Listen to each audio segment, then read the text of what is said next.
औज़ुबिल्लाहिमिनश्शैतानिर्रजीम बिस्मिल्लाहिर्रहमानिर्रहीम। आज हम बात करें बच्चे दानी रहम का कैंसर के बारे में।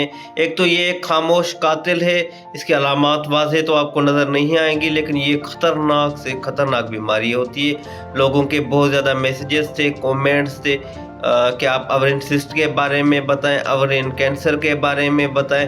ओवेरियन कैंसर एक खामोश कातिल है जिसकी अलामात वाज़ेह तौर तो आपको नज़र ही नहीं आएंगी ना, जैसे पेट का फूलना।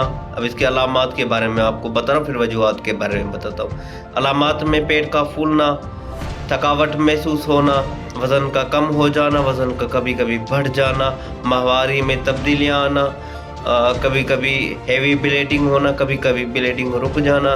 उसके बाद जिस्म में दर्द हो गया, हेयर फॉल हो गया, चिड़चिड़ापन हो गया, गुस्सा हो गया, अच्छा भूख न लगना, भूख की कमी हो जाना, और भी बहुत सारी अलामात हैं जिसकी बुनियाद पर आप मालूम कर सकते हैं कि आपको ओवेरियन कैंसर है कि नहीं है।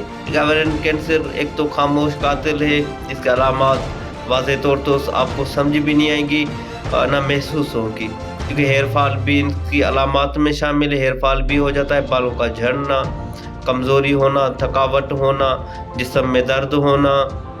ये कुछ मैंने आपको अलामात बताई हैं, और भी बहुत सारी अलामात हैं, बुखार फील होना, थकावट महसूस होना। अच्छा, इसकी वजूहात क्या हैं? वजूहात तो जीन फैक्टर है, हार्मोनल चेंजेस भी हैं, उसके अलावा ख़ानदानी बीमारी की वजह से भी हो सकता है, हार्मोनल चेंजेस की वजह से भी हो सकता है, और भी बहुत सारी वजूहात हैं। डिप्रेशन भी इसकी वजूहात में शामिल है। अब इससे बचाव किस तरह से करें? सबसे पहले तो अपनी रिपोर्ट्स करवाएं, उसके बाद प्रॉपरली अपना चेकअप करवाएं, अपनी हिस्ट्री मालूम करें, उसके बाद एक्सरसाइज और डाइट। मैंने आपको बार बार कहा, एक्सरसाइज लाजमी करें, डाइट अपनी मेंटेन करें। अल्लाह पाक आपको खुश रखे, सलामत रखे, आबाद रखे।